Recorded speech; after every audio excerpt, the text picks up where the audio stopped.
We're going to start with the news out of Major League Baseball, and this dropped just a few moments before we sat down to record. So I am really reacting as soon as I get information. But it was just announced that Colorado Rockies player Charlie Blackmon is going to be the first player in Major League Baseball to have a direct affiliation with a sports book out there in Colorado. The book is called Maxim Bet. It is a Colorado sports book, and now Charlie Blackmon is doing what Rob Manfred said the league would be open to, which is increasing fan engagement. I'll be honest, just a quick reaction, this makes me uncomfortable. And I need it to be clear, I am very much pro sports gambling. I live in the state of Virginia, where sports gambling has been legal for quite some time. And I have been taking advantage of sports gambling being legal for quite some time. I think there are a lot of good that is done by sports gambling that does not get publicized enough. We won't do that here, but the money that it brings into certain states, which funds and helps with like schools and things of that nature, I think is not spoken about enough. So I'm pro sports gambling, but I do find it to be an issue when it is an athlete that is promoting a particular gambling book. I don't know where the line is drawn here. And to be completely honest, it feels like this has a very large possibility to end up being some sort of scam. This whole space is very, very new in the world of professional athletics. Nobody quite knows how to navigate dealing with sports books. Because again, that line is very tough to gauge. You can support a sports book, but you can't actually gamble because you're an athlete. And if you start gambling because you're an athlete, it's a slippery slope that leads to you potentially throwing games. So it's a weird position to be in, and it's a difficult spot to navigate. I don't envy Charlie Blackmon. I think there's something empowering about being the first one to do so, but because of all of the uncertainty, I don't really know how this ends up. And I think over the next 24 to 48 hours, you're going to see a lot of people making comparisons between navigating sports gambling to the way that college athletes navigated name, image, and likeness. And I get that, but that's not the comparison that I'm making here. This seems a whole lot more to professional athletes navigating through NFTs. They want to get ahead of the game.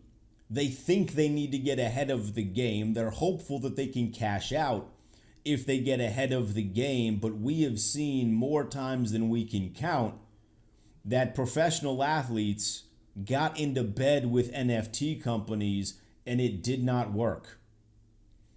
And it didn't work in the way that like restaurants don't work. We're like, this is tough. We're losing a lot of money. We got to shut this down.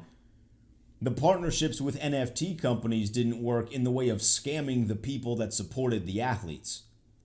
And I'm afraid that something similar is going to happen to Charlie Blackmon here. I don't know the full history of Maxim Bet. It's a Colorado sports book, and I live halfway across the country. So I don't know the history of this. But what I do know is the first thing, if you Google Maxim Bet, if you Google the company that Charlie Blackmon is now in bed with, the first thing that comes up is the website. And when you look at Google, there's like that little side page, almost maximbet.com. It has some Google reviews on here. The first thing you see is a 1-star review. And it's the only review. Sports gambling's been legal in Colorado since 2019. And it's now 2022. And this only has a do you see why this could potentially be a problem? I mean, maybe it is like this up-and-coming sports gambling book. There's a potential, I admit, there's a potential that this works out wonders for Major League Baseball, Charlie Blackmon, and Maxim Bet. It is a wonderful, fruitful three-way for those individuals and for those entities. But I think there's a much larger possibility that it doesn't. And that Charlie Blackmon ends up being the face trying to lift a company up in sports gambling, which is a tough thing to do. You got to have a lot of money to run a sports book. That's why you see like FanDuel and DraftKings, there's a reason they dominate the space. They have the particular funding and they have the track record and the history of doing things the right way. It's a difficult thing to bring another entity up into that spot. And that's what Charlie Blackmon's trying to do here. So they got a 1-star review. And that's the first thing that you see when you look at them if you just type them in the Google machine. Charlie Blackmon was quoted, he said in the release announcing the partnership, "As I learned more about Maxim Bet," and also, doesn't that sound like a porn company? Like Maxim Bet, that sounds like a strip club, like gambling site kind of merger there, which if that's your thing, that's your thing, but that's just something I picked up. He said, "As I learned about Maxim Bet, I knew this absolutely was the right brand for me." All right, so he's speaking in absolutes. He continues, "Maxim Bet has really attached itself to the local Colorado community, and I cannot wait to have some fun with Maxim Bet and surprising fans with incredible money can't buy experiences all season." This sounds like a scam. This sounds like a whole lot of bad is going to come from this. He mentioned about they've really attached themselves to the local Colorado community. Then why is there only one Google review? Like, you know what people in generations that are above us, I'm a millennial. You know what like boomers really like to do?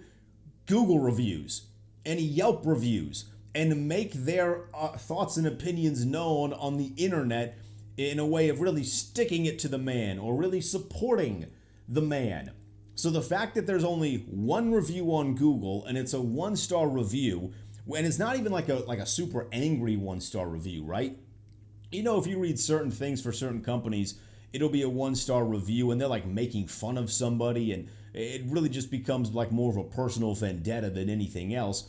The 1-star review on Maxim Bet on Google is about how they had issues withdrawing money and how customer service wasn't on their toes as much as this particular individual wanted them to be. It took multiple emails and calls just to get customer service to withdraw money for this particular gambler. That's a problem because that's not how that's supposed to go. So they might be trying to attach themselves to the local Colorado community, but the more that I just use my brain power on here, this seems like a scam. And then it reverts back to the where do you draw the line here?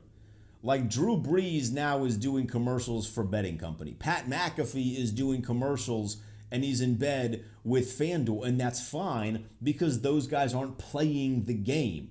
Do they have influence? Like, can Pat McAfee call somebody up in the NFL? Of course he could. Could Drew Brees call somebody up in the NFL? Of course he could. But they're not actually playing in games. Charlie Blackmon is a player. So how do you police that? Where is the line that is drawn there? You can put your name while you're actively playing in bed with a company, but you just can't bet on it. And then how do you police him actually betting on it? Because what's stopping him, now that he's in bed with this company, from using some sort of fake alias? And if your first thought is, well, that's illegal, okay, like when has the legality of something ever stopped somebody from trying to make a quick buck? Like, let's be honest with ourselves here. I respect the law to an extent, but I'm also smart enough to know that the law doesn't stop anything bad from happening. It just punishes you once you do something wrong. So it's not going to stop this from going sideways here. Now, maybe Charlie Blackmon is like literally this upstanding human being. He has nothing but great integrity, and he is going to be the perfect pioneer for this to happen in professional sports and Major League Baseball. But the more that I read about this, and until I'm going to be proven wrong, I'm looking at this as a potential for a scam here. So if you're in the Colorado area, keep your head on a swivel, because I feel like you could be getting in trouble if you get in bed with this particular sportsbook.